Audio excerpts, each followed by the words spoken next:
Okay, I'm happy to report that all of the stones bonded really well, and it seems that the Epidex casting epoxy held up really well. Flattening the two surfaces where they made it together was a big help. Capillary action helped hold the glue in place while it cured, and I cannot really tell if I have any defects or not. The slab, of course, is cloudy from being slabbed up, but one little trick you can use is take a bit of baby oil or mineral oil and you can actually just rub that on to the surface, and that helps you actually see through the slab all the way down to the stone surface. It's not perfect. You may actually find some defects after you do the final polishing, but this method actually helps you see if you've got any major defects. And in rolling this around and letting the light reflect off of it, I don't see any flashes in there that would indicate that the cap is not firmly bonded to the stone. So this stone actually looks really well. As you can tell, there's a nice border of cap all the way around the stone. So at this point I need to actually trim, and I'm just going to knock off these corners to save myself the trouble of actually grinding all that down. It's a lot easier to cut it on the wheel, on the cutting wheel, than it is on the grinding wheel. So I've got my trim saw set up here for my Cab King 8-inch, and I'm going to go ahead and get started trimming here. And Cab King was good enough to send me a plastic apron. I've got to tell you, their trim saw is a wet operation. Water gets everywhere. I've made some modifications on the backside here, some webbing to actually knock off most of the water, and then some plastic tubing that's been attached here on the sides to actually keep a lot of the water from actually coming through and splashing around. And I've also got this piece of split braided tubing on the front here that helps a little bit, but it's still a very wet operation. So be sure if you're going to get the trim saw that you have a surface that holds up well to getting water on it. Let's bring the saw online here. I'm going to go ahead and give it a little kick here. It's always easier to start an electric motor if it's already spinning.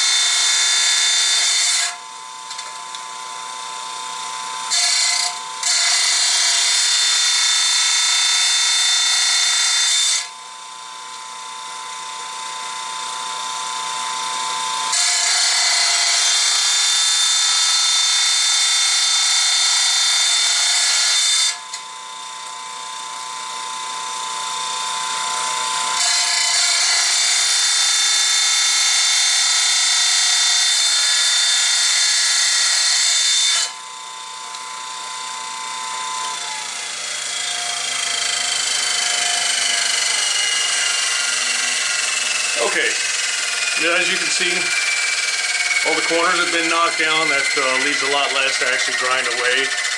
I'll come back when I'm starting on the grinding process to actually grind the quartz cap down even with the stone itself, and then we'll move into final shaping.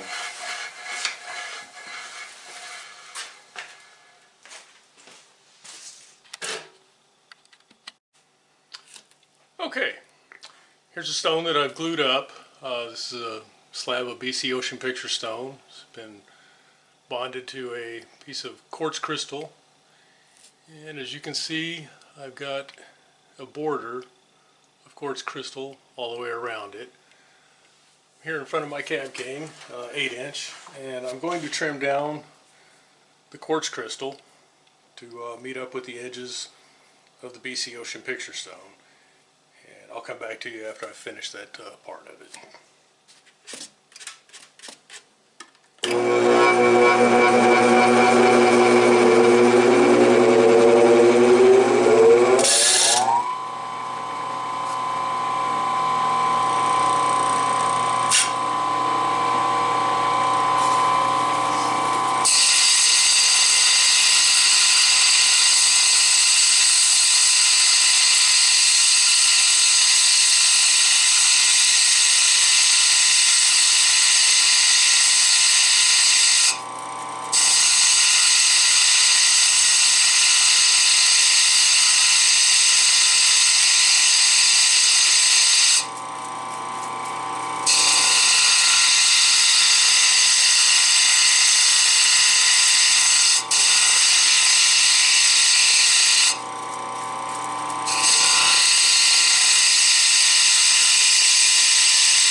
Okay, the 80 grit diamond wheel made short work of that. Now I'm going to actually mark up the BC Ocean picture stone using a template to get my final dimensions marked up on that.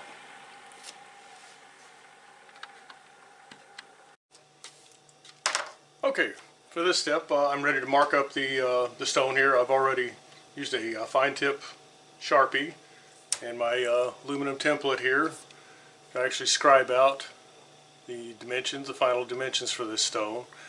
I used 80 grit to actually trim down the quartz cap, and now I'm going to switch over to the 220 grit. It offers a little more control. I'm going to take this down to actually fit the template as best I can. And at this point you want to use the finer grit wheel. It doesn't leave quite so deep of scratches on the stone and the cap. So I'll move over to the 220 grit stone for this operation.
Okay, we have that stone fitting up really nice.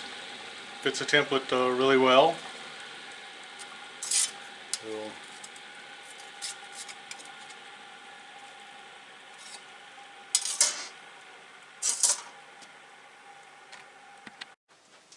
okay, let's talk a little bit about stone shaping.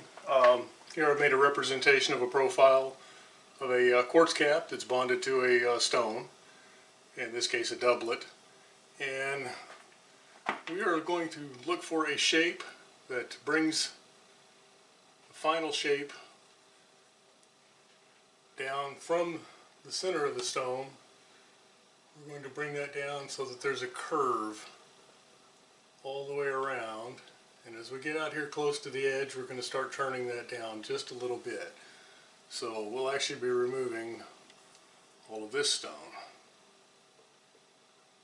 And we'll be doing that in a couple of steps. for the roughing step, you want to actually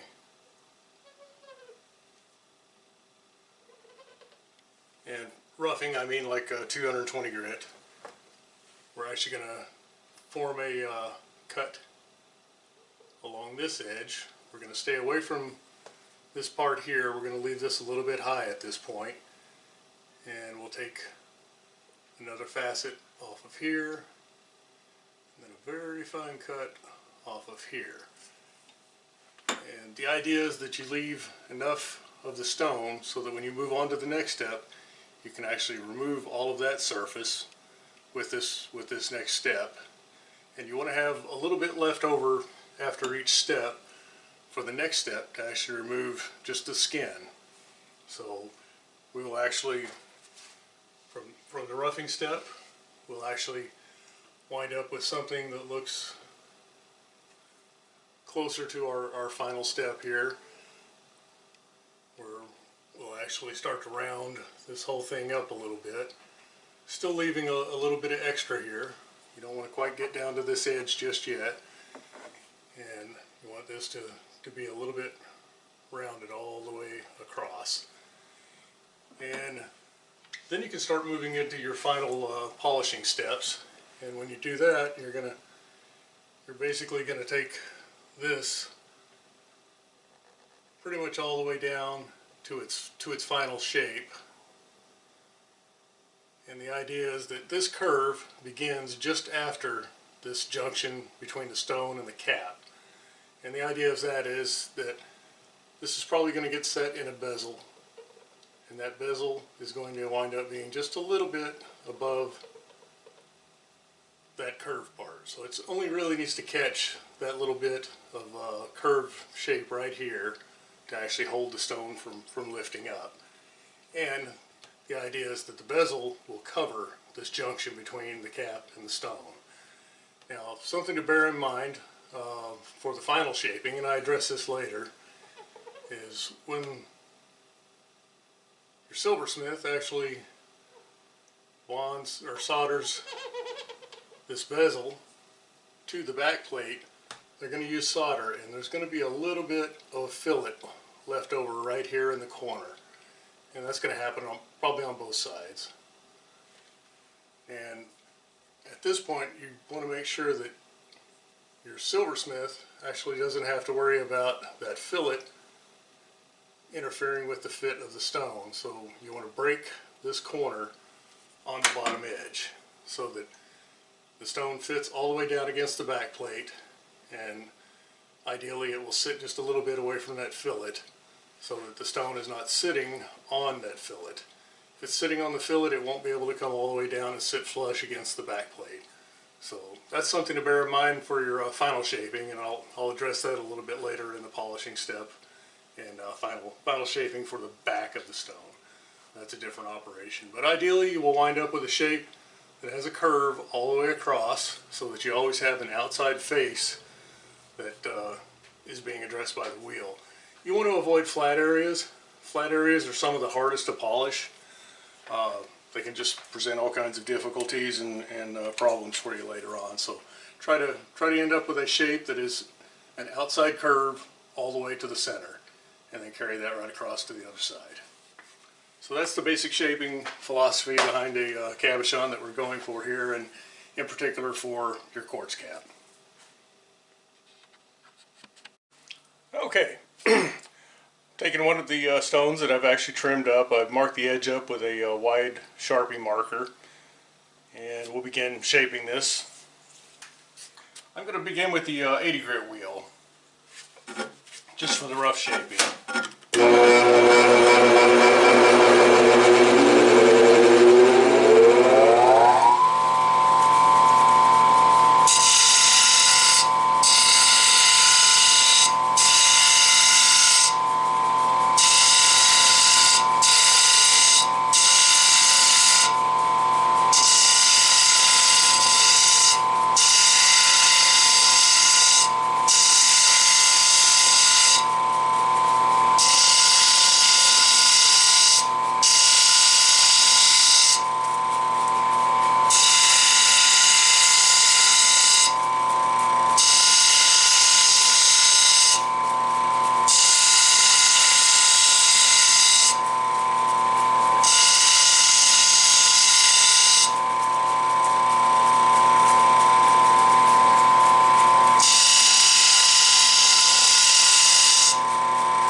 Okay, I brought that down just on the edges, and I've left about a millimeter or two above the stone there. We'll actually finish trimming that all the way down to the edge of the junction between the cap and the stone using the finer wheels. I also took a pass across the top here. I've got one facet on this edge, and then I've got one facet up here. We want to wind up with a rounded shape all the way around. So at this point, this stone's pretty much roughed into a rough shape, obviously. And I'm going to switch over to the 220 grit wheel, and I'm going to try and take out all of the scratches that would have been left by the 80 grit and start to get closer to the final shape.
Okay, I'm going to switch over to the 280 grit wheel for just a moment and take off the Sharpie that I put on there so that I can actually see exactly where the cap and the stone come together.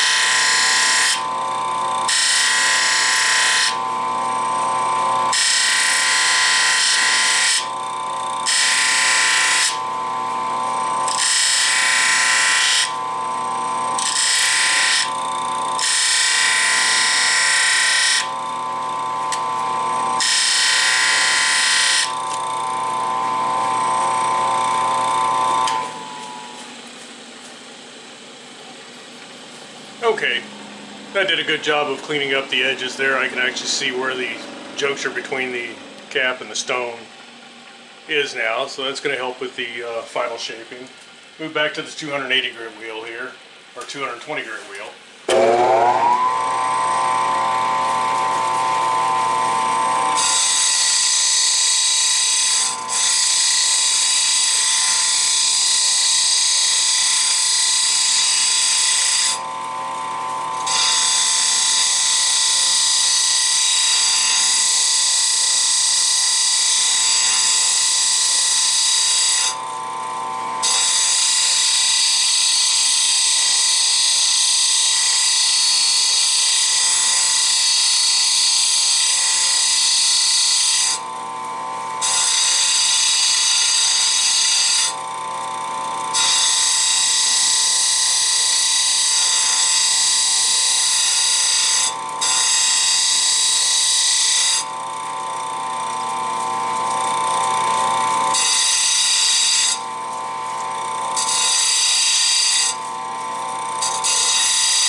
Okay, this is a nice thick cap on top of this piece. It actually allowed me a lot of material to do some of the final shaping on this.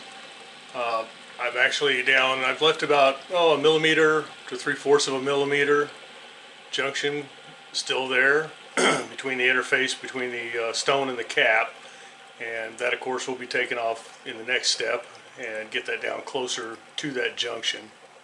But I've actually managed to round the top of this stone up, getting close to its final shape, and I'll continue with that until I've got a nice rounded form roughed in, and then I'll move on to the 280 grit, and I'll come back after that.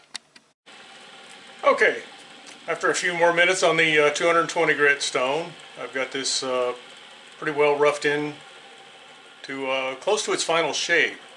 So now it's just going to be a matter of running through the wheels and taking off scratches from the preceding wheel in each step.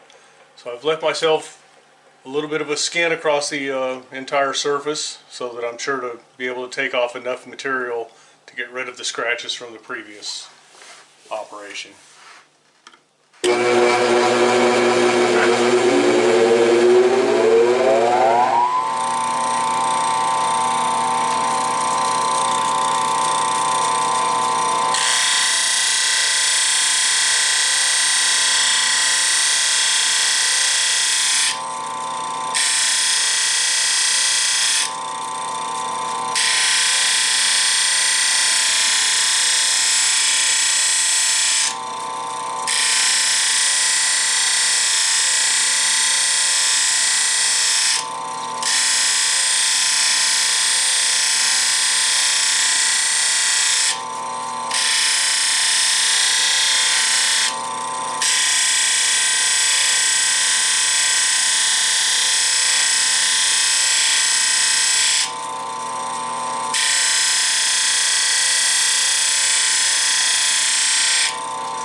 Okay, at that point I think I've covered the entire surface twice, and I've knocked down the edges. And I usually like to go ahead and take the sides of the stone through to a full polish. In case somebody wants to set this in a prong set setting, then you know, they'll have a polished surface pretty much all the way around. Most of these stones actually get set into silver bezels, and the sides are covered up. But just in case somebody wants to expose the entire surface of the stone, or even set it into a prong set flat back setting, then they'll have a polished surface to present all the way around. At this point, I'm going to move from the 280 grit to the 600 grit.